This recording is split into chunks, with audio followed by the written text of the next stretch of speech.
stands, one nation, under God, indivisible, with liberty and justice for all.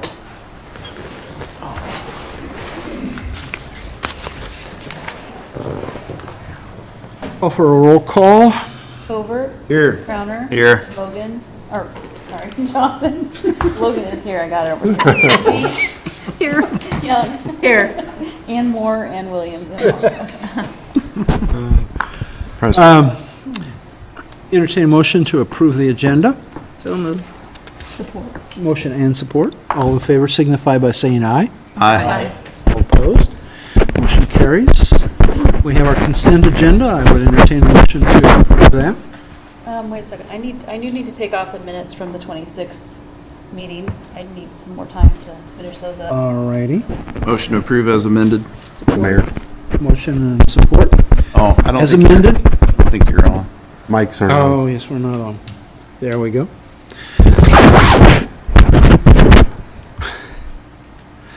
I'll entertain a motion as amended, that, and Andy made that, Got so the I have a motion. second on that. Yes. Yes, okay, thank you. All in favor signify by saying aye. Aye. All opposed? Motion carries. All right, we'll go into our council and staff reports. Just a couple things tonight, Your Honor. We had a good meeting out at the trail. I think we came to a pretty good resolution on most items. Not everything's worked out in detail, but went through from start to finish where they had been working and kind of talked everything through. So we had a good meeting out on site. You've got in front of you Mike's Open House, 18th, 3 to 6 at the Broadway. Feel free to come and toast or roast, either one. So, July 22nd, yes, July 22nd is our workshop number 2 for zoning. Originally, that was going to be electronic. It's going to be in person. Bolton Mink will be here. I sent out invites for that. It'll be in my update as well. 5:30 p.m. Here at City Hall. Appreciate if you can make it that night as well. Sewer costs, we have a rough estimate of about $700,000. If you take $50,000 off, that would be the rough cost for 14 to 15 homes to hook up from the box to the home. So rough estimate, and that's just a quick estimate that Snyder and Associates had done for us. And on that, That's out at Sunset, you're talking. I'm sorry? That's out at Sunset, Sunrise? Sunset subdivision? Yes. Sorry. We're looking to have a meeting, and we're with the residents. You're welcome to attend. Right now, we're looking at throwing out a couple dates around 29th, 30, 31, and around the 12th and the 19th. We'll be setting something up with the residents to see if we want to give them ample notice as well. Give us time to put some information together. Not a whole lot of information on our side. It's really just to determine the interest level at this point in time, and run through some scenarios from a cost perspective. And I wanted to congratulate Dylan and Dame Fine Coffee for opening up the other day at 6 a.m. Enjoyed a cup of coffee and a quickie that I really did not need. So, but it was good. So that's all I have for tonight, Your Honor. Okay, on the meeting on the 22nd, this just is kind of information. That's just for the members of these different committees plus... Council, Planning and Zoning, ZBA, Steering Committee, staff. Okay. It's open to the public, obviously, because it'll, with the potential for quorum. Okay. But at the meetings, it's more like a work session intended for those bodies or those individuals. Okay. All right. Thank you. So Greg, on the bridge, is there an opening date that get the, We don't have a date. They were going to check. They've been in touch with their subcontractors. They need to get it painted. There was one other item, Chase, they needed to get done, and they were going to get start removing the cones and signage out there. What was it? Next week, hopefully, Yep. to get painters here. And then we can get the cameras installed as soon as that's open. So we encourage them to get that done as quickly as possible now that things are essentially wrapped up, and the last approach, the metal approach, was installed. So, Thank you. Chase? Just getting ready for tomorrow, Okay. preparing for the I want to 4th. say welcome to you for your first Thanks. official council meeting, Yep. okay? Jesse? Just a couple things. I do have CERT lined up tomorrow to help during the bike race and parade. They're just down in numbers like all other volunteer organizations, so I've got several officers working tomorrow, so we'll cover whatever they can't get to. Fire department, the guys have been working hard this week trying to get things ready for the pancake breakfast tomorrow at 6 a.m. We're ready to go on that portion of it, so we'll be around. Thank you. Anything else from city clerk? Not tonight. Okay. Anything from the building inspection, Greg? nothing tonight. I think Mark did go out to the apartments this week. I was talking to the plumber. I think that he's going to be out there looking to help them get another set open here before too long. So, Anything from finance? Okay. Well, in that case, I'll go to council. And Andy, do you want me to save you for last or first this time? I'll go first. I just thank yous tonight. I think we're all set up and ready to go.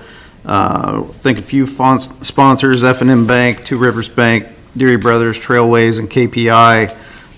We've had a lot of other sponsors, but sure appreciate everybody's support, or we couldn't do this.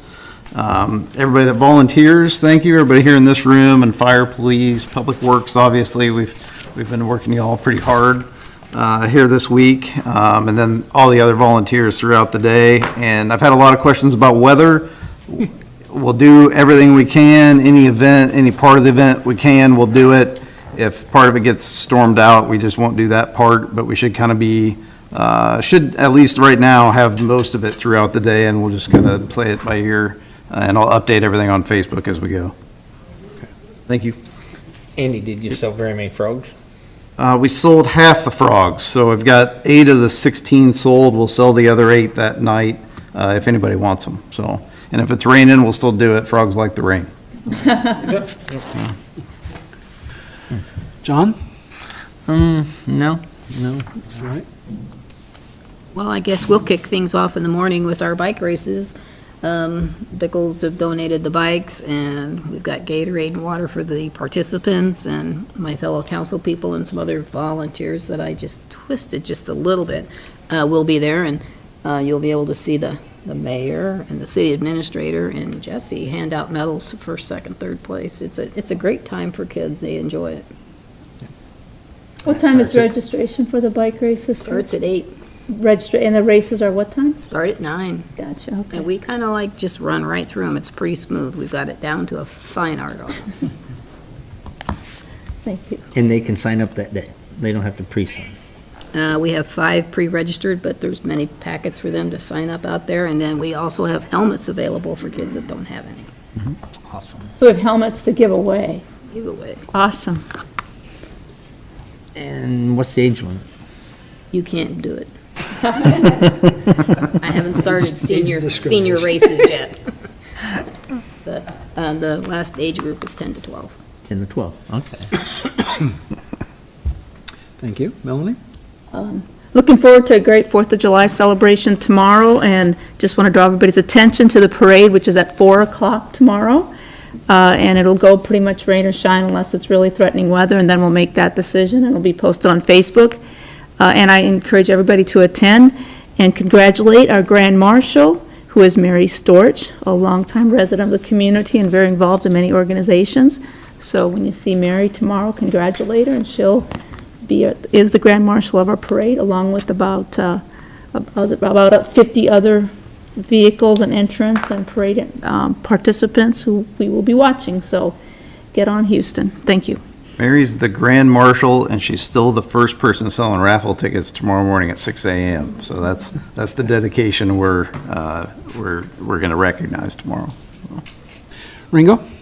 I just have a comment. I hope everybody has a safe day. Just have a safe day, even though there will be fireworks and obviously alcohol in some places, so the public, have a good day, have a fun day, remember what the 4th of July is all about.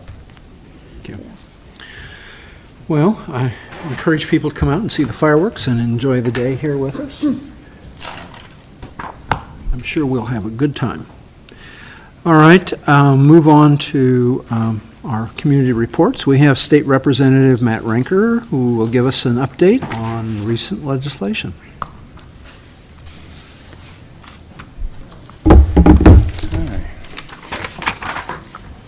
Good evening, Council. Hi, Matt. Good evening, Matt. It's nice to see you all again. It's hard to believe that it's been a year since the last time I sat here and gave this. And last year was the first year that I think our local state representative had gone around and actually provided this kind of update to our locally elected officials at the city level. So it's a trend that I'll continue to maintain as long as I serve in this position. And I do the very best that I can to be accessible not only to individuals in our community, but then also to the people that help lead those communities. So if just start off by saying, if you ever have something that you feel like we need to have a conversation on, please reach out to me. Greg is great about doing that, and we usually touch base and talk at least a couple of times each session on various pieces of legislation that come out. So just start off with that. 2024 legislative session. So obviously, again, we opened the session the first week in January. We went sign and die, which is the last day on April 20th, 2024. It was a long session. It was a late night. We got done about 4 in the morning. So it was interesting driving home after a 4 in the morning session ending time. So once again this year, I served on the same committees I was on last year, which are local government, public safety. I'm the vice chair for Veterans Affairs, and then I serve on what is commonly known as RIF, but it's the Transportation Infrastructure Capital Appropriations Subcommittee. It's the Appropriations Committee there. And then last year, I was appointed to the statewide Police and Fire Retirement System Board of Trustees. That was a decision that was made by the Speaker of the House to appoint me there. He felt like my background in city government and working with the 411 system, but then also my background in law enforcement was a good fit for that board. And that's something I've really tried to take a personal touch in and attend those meetings.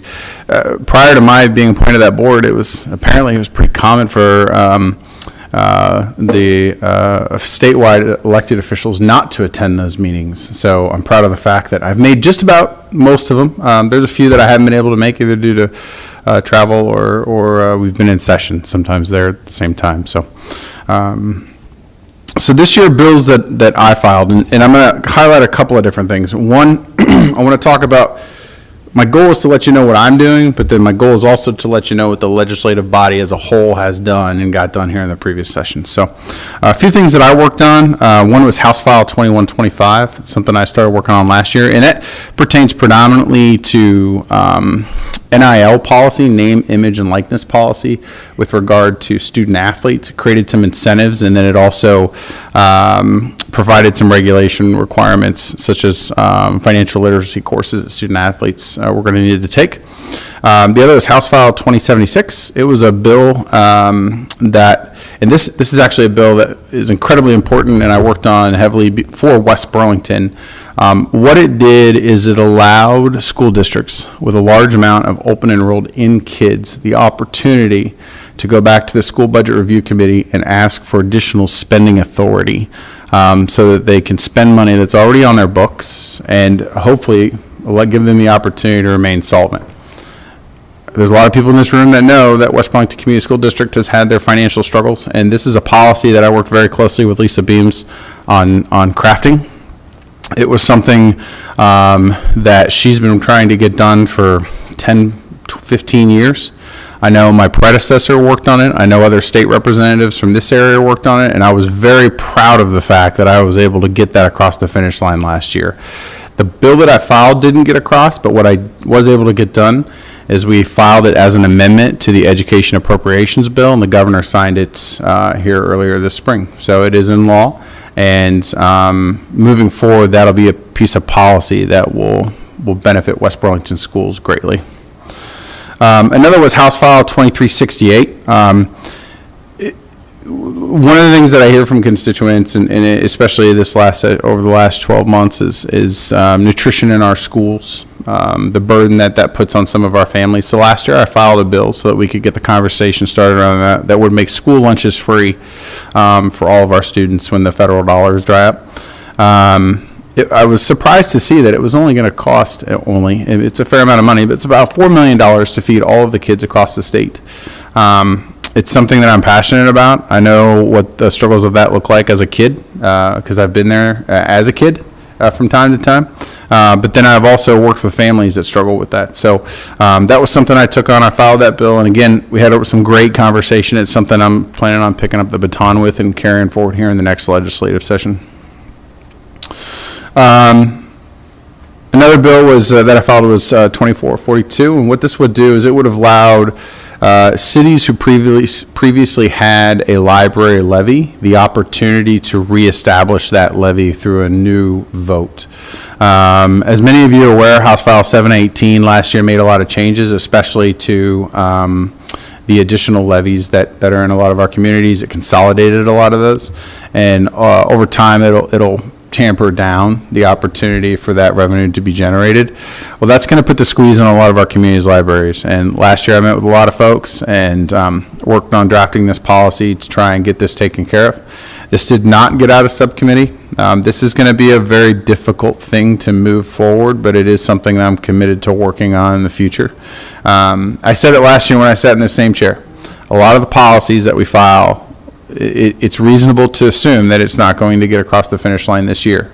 But we need to start the conversation. We need to start getting people to the table so that we can start vetting the ideas and start selling the idea of moving this policy forward. Very rarely does policy actually make it across the finish line in the first session that it's filed. Sometimes it can take 2, 3, 4, 5, 7 years, 10 years in some circumstances to actually get policy across the finish line.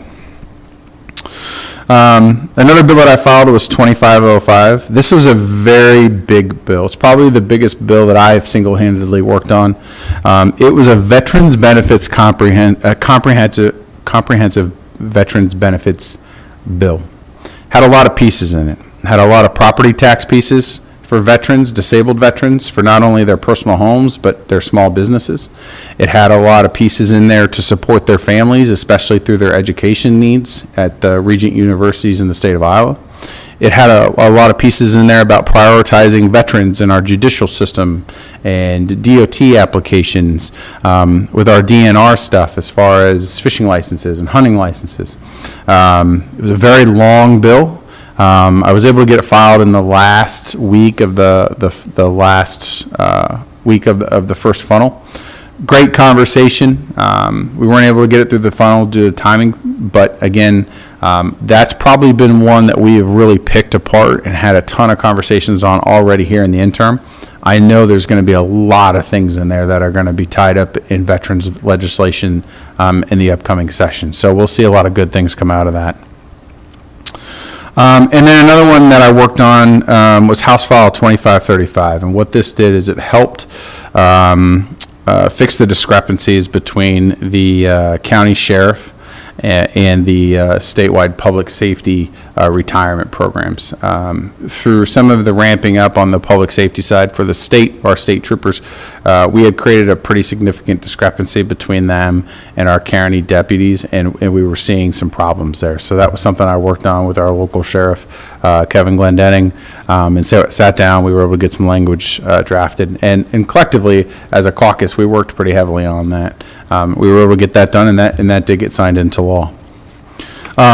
Next year, things that I plan to work on, and one bill that I talked about a lot last year was a felons with a firearm bill. It's actually something that I ran on and promoted a lot when I ran 2 years ago. What it would have done is it would have created an increasing penalty for felons who are found to consistently be in possession of a firearm, even though they're not supposed to.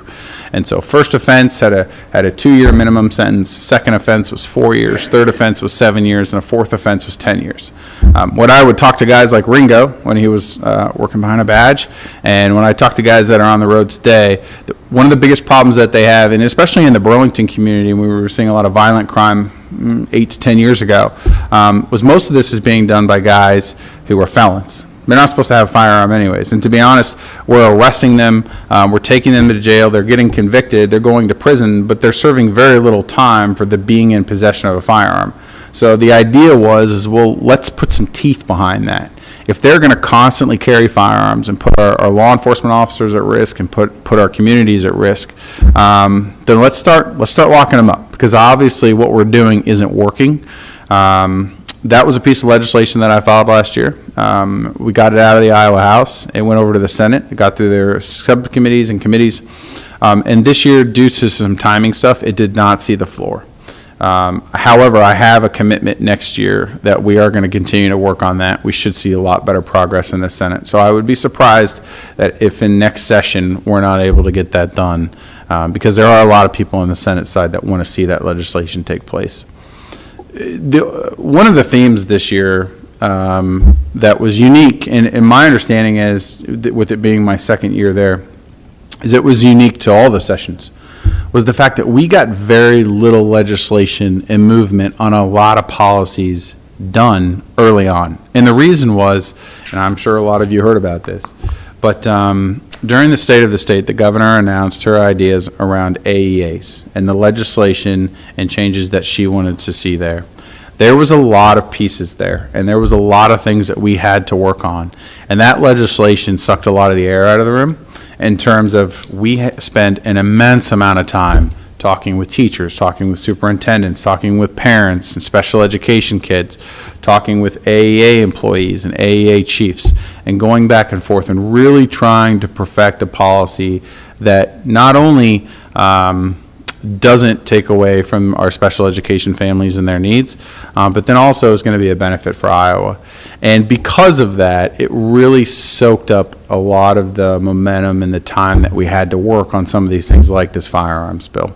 So it's not that we didn't want to get it done, it's just ultimately there's only so much time, and when a big bill like that soaks up a lot of the energy in the room, a lot of things are going to get dropped as a result of it.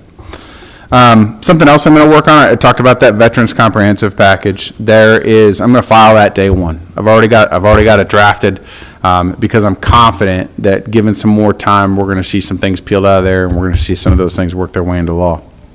I'm also going to continue to work on that school lunches bill. That's important to me. It's important to people here in Southeast Iowa, and it's something that I hear.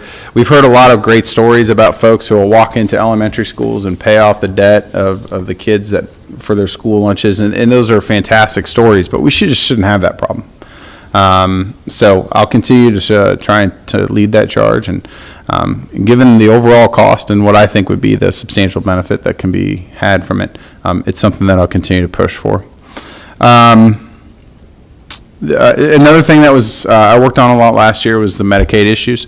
Making sure we address our Medicaid reimbursement rates for our rural health care facilities is incredibly important, especially today when we're seeing a lot of increased costs in personnel. Specifically, we have got to make sure that we are touching those Medicaid reimbursement rates on a regular basis, because if our rural healthcare systems fall apart, which we have started to see in some places around the country because we're not maintaining our Medicaid reimbursement rates, that's not a problem that I want to have here in Southeast Iowa. So it's important to me to make sure that we support the hospital and we support them with addressing those rates regularly.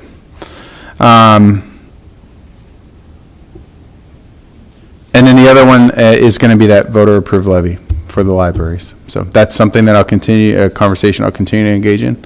I know West Burlington doesn't have a library, but you guys share Burlington's libraries, correct?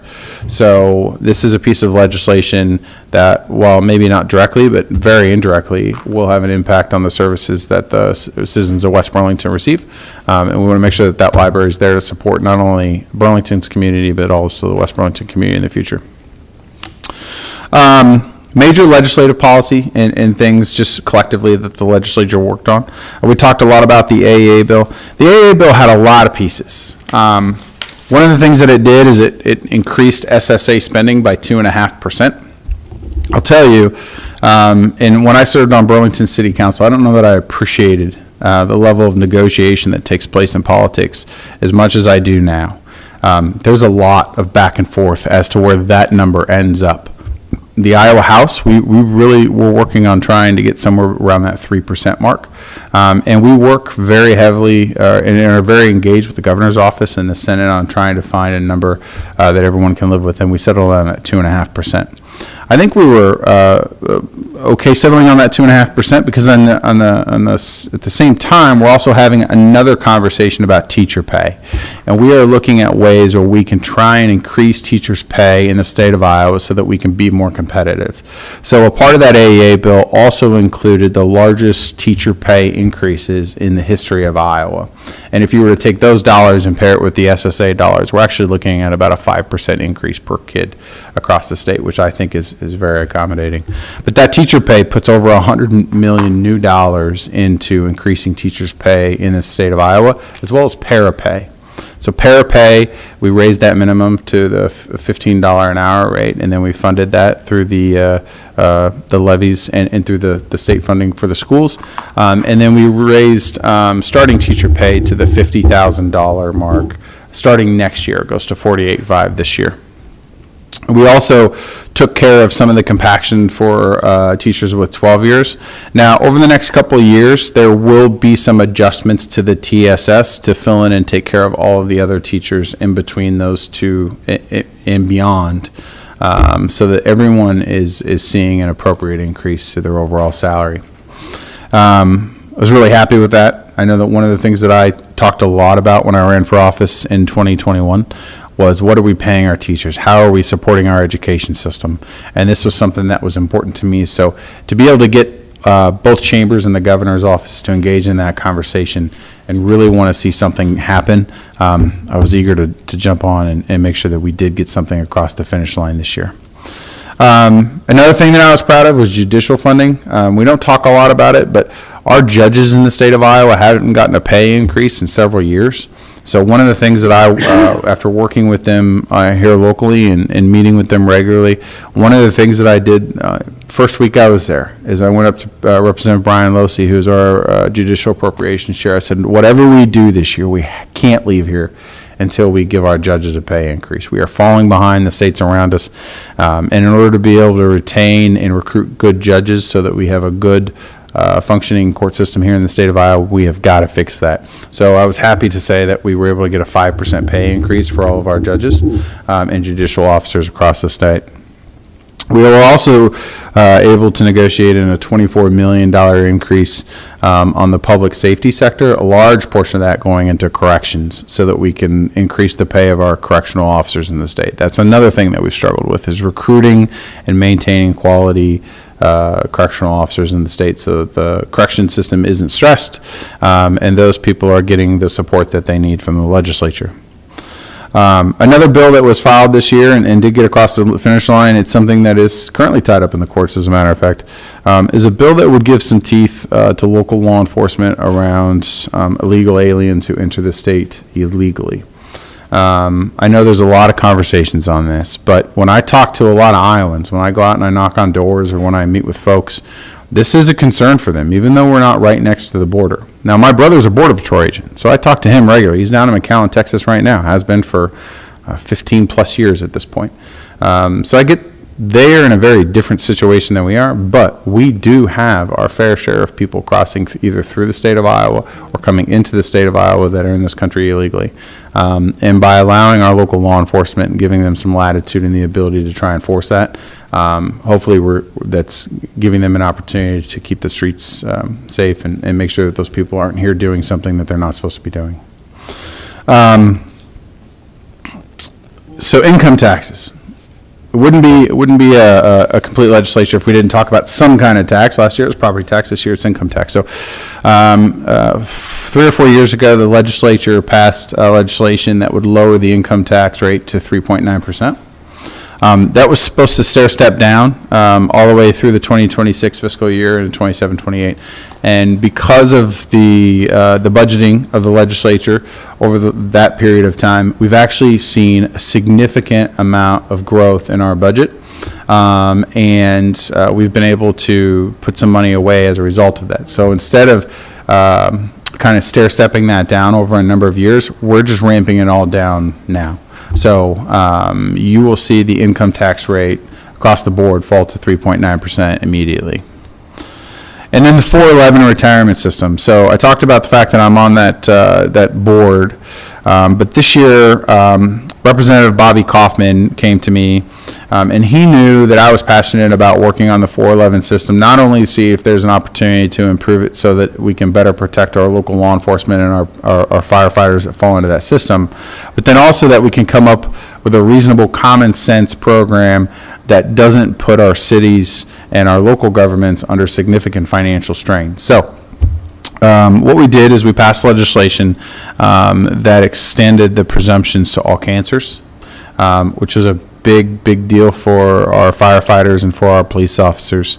But then on the other flip side of that, we also included in there the opportunity where now cities, instead of putting the burden of the presumptions on their work comp, which as most communities have found is becoming increasingly expensive, now you can tie that into a group health program. And theoretically, based on the conversations I've had, that cost could be cut in half or even more across the state for communities. So that was something I was happy to say that we were able to get out of the House and out of the Senate. And that was signed by the governor and taken care of here in this legislative year. Outside of that, I'm going to open it up for questions. We passed a couple hundred bills, so I could talk for hours, and you guys would get bored. So let's talk about what you want to talk about. I just want to talk about one item, and that's the changes to school spending authority. I'm not sure everybody understands yet the change this is going to bring to West Burlington, having sat on school board and now on city council. I feel this will dramatically change our town and our demand for housing over the next 10 years. It will. So I'm not sure everybody understands exactly what this is going to mean for that. It's really difficult because it's an incredibly complicated topic. School finance is an incredibly complicated topic. I just thank Lisa for her patience in explaining to me what it is that we needed to do. Because again, I spent weeks researching this issue, and then once I knew and I was able to talk to not only the problem but the solution, it took every minute of every day for about a month and a half for me to make all of the pieces fall into place to get that legislation done. And if you would ask my clerk, he was regularly bringing me bottles of water because I was regularly running around the Capitol, either chasing down lobbyists or fellow legislators, talking to people in the education sector, reaching out to our superintendents, really trying to figure out, okay, I've got to get 100 legislators, I've got to get 50 senators, and I've got to get the governor's office on board with this.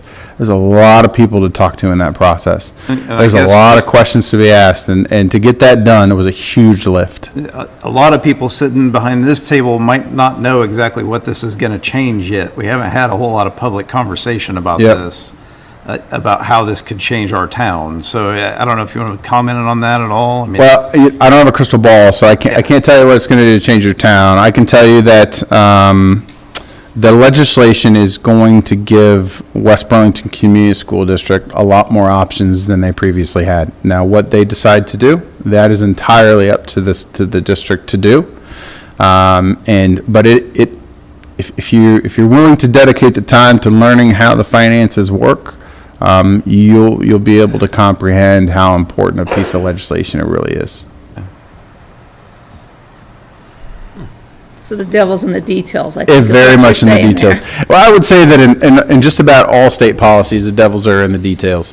I have conversations with people all the time where they'll take one sentence from one 50-page bill will make its way into the headline of a newspaper, and people think that that's the only thing that was included in that piece of legislation. Never mind the fact that there's 39 other pages that make up a part of that legislation. And typically when you sit down and go through all of those details, but then you also explain the justification and the reasoning as to why it was included in the conversation, most people agree with the legislation that's passed. I do have one question then. All right, Matt, are you doing any work with like water quality issues in our state, or so that the big picture of water quality? And because I see that as an issue with our quality of life, and to attract people to our communities and state from the perception, when I talk to people outside of Iowa, Yeah. is everything's agriculture and the water's not safe to drink. And then anecdotally, when I think about all the people around me who have diseases who we can't find Yeah. causes for, So, I think there's an issue there. well, and there's really two sides to that, right? So you have the natural resources side, but then you also have the development side. So how do we control stormwater runoff, stormwater management, nitrate management? And then on the natural resources side, it's how do we maintain clean water, make sure that the water that hits our streets and works its way into our sanitary sewer or storm sewer, then goes out into a cornfield, then works its way into a stream, isn't negatively impacting everything that it's touching downstream, right? Am I directly involved in it? No. I did spend a lot of time working with a number of people from SUDAS and Iowa Stormwater Management, as well as builders and developers on a Senate File 451, which is a stormwater management bill. Spent a lot of time learning and asking questions about that.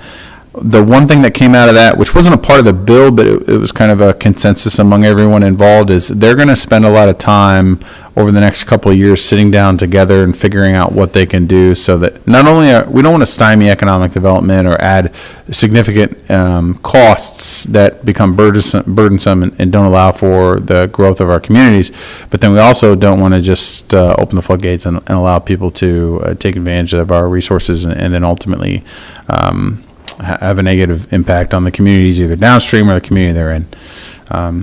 I know the federal government has a lot to do and a lot to say on clean water, and we work with DNR to help them facilitate projects to be able to reach those goals over a long period of time. Matt, so on the firearm bill. Yeah. That you're trying to do, what's the penalties now for that? You know, on the first offense, second offense, third offense? It's a good question. So I think largely it a little bit depends on what else is going on there, but my understanding is Class C felony is the highest that you can get for multiple abuses, and in certain circumstances, I think my understanding is they might spend 2 years behind prison, and if they're good, if they're nice, if they don't break a bunch of rules in prison, they could be out in 12 months. So If they got, and then they get arrested again, and then have the same. I mean, that's the same penalty, whether it's the second offense or their 15th offense. That's the penalty. So, and we're just churning them at that point. They get out after 12 months, 14 months, 18 months, depending on their circumstances. They go out and they get another firearm, and then they're riding around with doing something they're not supposed to be doing, and then Ringo comes across them, or one of our state troopers or county sheriff. And next thing you know, or even worse, they get tied up in something in their neighborhood that causes them to now use that and discharge that firearm, putting everyone around them at risk. So as far as I'm concerned, if you're a felon and you know you're not supposed to be carrying a firearm and you choose to regularly violate that part of your release, then you should forfeit the opportunity to remain free if you're going to consistently break that rule. yeah, I totally agree with you. I just, you know, a third, fourth, fifth offense, it just puts everybody in danger. Yep. So, you know, they know better. Yep. Maybe they know better, you know. So. We hope so, but And then, I got another one, mental health. Are they doing anything for the mental health?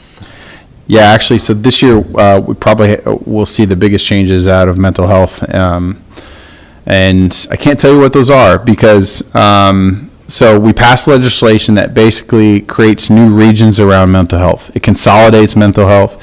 It takes the standard of mental health care and moves it to the state, so that we can see more continuity among our communities and our mental health providers. And then it's also going to allow us to generate and disperse more resources around mental health across the state. And with that comes more funding, millions of dollars of more funding for mental health resources. But the first part of that is a collaboration with mental health care providers, communities across the state of Iowa. And we're actually in the process right now of having a number of listening sessions, and those are available. You can see all of those online through the Health and Human Services website, where they're meeting with people and trying to figure out exactly what the framework of that program is going to look like. So that's the phase they're in right now. My guess is next year when we go back to session, they'll come back and say, okay, after having all of the conversations that we have and working with all of our stakeholders and all of our communities, these are the programs and this is the framework for what we feel like this should look like. And then we'll work on that as a legislature, making those changes. But right now, and I think the idea from the legislature was, let's let the professionals decide how that's supposed to look. We don't necessarily want to do that as a legislative body. Well, I got a sister and a daughter that both work in that field, and they said that there's a huge demand. And massive. I mean, and I don't expect that it's going to get better anytime soon. I think as a society, we're doing a better job of recognizing mental health and the need for it. And because of that, there's a much bigger need and demand for the services around that. Well, thank you. My last one. Sure. I'll vote for you next year if you can do anything on the junk phone calls. On the junk phone calls? Put it on do not call list. That's about all. It don't work. It don't work. That, and a lot of that's run through the federal government and FTC. And here's the thing, even if as a state we were to say, hey, it's illegal to make junk phone calls, I don't know that we would have any enforcement mechanism. But I appreciate the thought process. I'll pass that along to my fellow legislators at the federal level. So. Thank you. Well, Matt, I think I'd like to invite you back in about 6 months or so, and maybe we can present some questions to you ahead of time so that you can address some of the things that we're concerned about right at the moment. So. Yeah, don't wait 6 months. So, and I did this last year with Craig, is I'll typically reach out to Greg probably sometime in October and say, all right, if there's something that you feel like I need to start working on, I need to start working on that in September and October, because legislation's got to get requested. If we meet the week before session, we're going to be 4 months behind everything else that's already been worked on. So don't wait 6 months. Okay. But again, I'd be more than happy to make myself available to anyone at this table, to either on a one-on-one basis, or again, Greg is very good about forwarding me concerns and information that I need to make sure gets passed on or considered when we have some of these conversations. I came from city council, so I can absolutely appreciate and relate to a lot of the things that you guys are dealing with on a daily basis or a weekly basis. And so just reach out, and I'd be more than happy to have those conversations. Just real quick, I'd like to thank you for your service and, more importantly, your responsiveness, which I have. I know a lot of legislators over the past couple of years, especially around property tax, have been unwilling to converse on the topic, but I appreciate your willingness to discuss and your responsiveness to That's my job. So that's what I'm there for. I may not always be able to give you the answer you like, but I am going to do my very best to listen to you and learn what the concerns are and make sure that they are relayed and get you back whatever I need to get to you. Appreciate it. Just to add to that, Greg, that doesn't really surprise me. I've been fortunate to work with Matt. He's the one that started Shop with the Cop in our county with law enforcement. Very successful program, and it's brought a lot of joy to a lot of little kids and to a lot of the police officers and law enforcement officers that's involved in it. And the chief, he's been there, we've seen it. And very organized, so it didn't surprise me at all how aggressive and quickly you became when you got into the position as a representative. Appreciate that. Yeah. Appreciate you coming here and talking to us. Certainly, yeah. And I just wanted to have a question about the school resource officer. I know that you guys had something going. How's that look in the future? So last year, that was probably one of the most frustrating bills for me, because in public safety in the House, we passed legislation And what it did, previous legislatures had already passed legislation allowing teachers to carry firearms in schools. So I want to be very clear, this is not that conversation. What the conversation was is if districts are going to allow teachers to carry firearms, what are the standards for training that the legislature is going to require that those teachers go through? So we passed legislation that did a bunch of things, and I'm going to just touch on them here briefly. One is it basically said if you're going to be a teacher and you're going to carry a firearm, you have to go through quarterly live fire training, and you have to go through biannually situational awareness training. And as Ringo can tell you, those are more stringent rules than our law enforcement officers have to go through. They have to go through annual training. They don't have to go through quarterly. And they don't have to do the live fire scenario training, probably not even annually, but this is going to be a biannual requirement. The second thing that it did is it provided millions of dollars to our school districts, because now we're going to require them to go out and have SRO officers in districts that are of a certain amount of kids or more. And then we're also going to make those dollars available to our smaller districts so that they can also go out and get an SRO officer as well. And then the other thing that it did is it addressed some of the concerns around insurance and how that was going to be managed by the districts. Well, so I supported that bill. I really loved the SRO portion of that bill. In fact, that was probably my favorite part of that bill. And I supported that bill in public safety. We voted for it. We got it out of the House and it went over to the Senate. And I'm not involved in the Senate conversations. I can't tell you what happens. Sometimes you would say, hey, you guys, everyone's just going to kind of get along, and that's not always the case. Somebody at some point in time had a problem with the SRO portion, and it was pulled out of that bill. So the SRO portion of that did not make it through. Taylor Collins worked very hard on the SRO topic last year. He's the legislator just north of here in Minneapolis. I'm sure he's going to continue to do that, and I will continue to join him in that. Him and I both sponsored legislation last year that would have provided for a lot of those grant dollars, especially to our smaller districts. And that's something that we'll continue to push for. As far as I'm concerned, every district should have at least one SRO officer, and our bigger schools should have an officer in that school, perhaps even in addition to.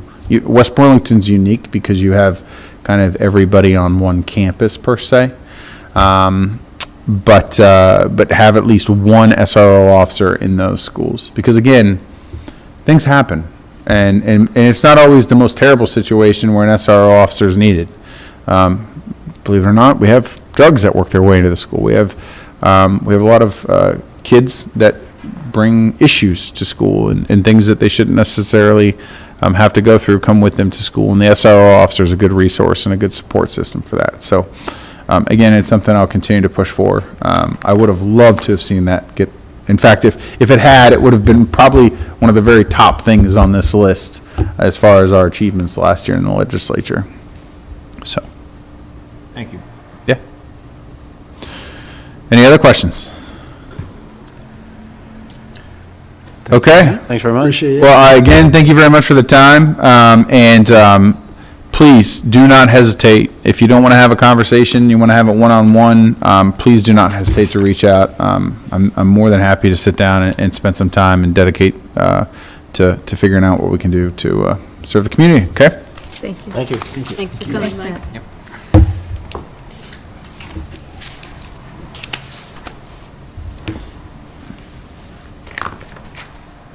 No citizen inquiries.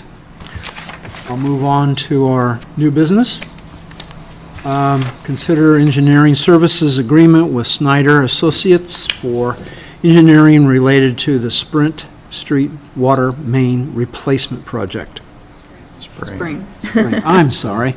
Well, it does say Sprint, but it's. It does say Sprint, doesn't it? Yes, it Okay. does. I think we have Read that. it correctly. Okay. Motion to approve. Support. Motion and support. Discussion? This is one of the two projects we discussed at budget. We decided to bring Spring Street forward this year and get that done. The other was in the alley to the west of Pat Klein Park, but this seemed to be a higher priority. So. Call for a voice vote. All in favor signify by saying aye. Aye. All opposed, same sign. Motion carries. We have no other new business, so I would entertain a motion. Whoop. So moved. Support. Motion and support. All in favor signify by saying aye. Aye. We are adjourned. Thank you.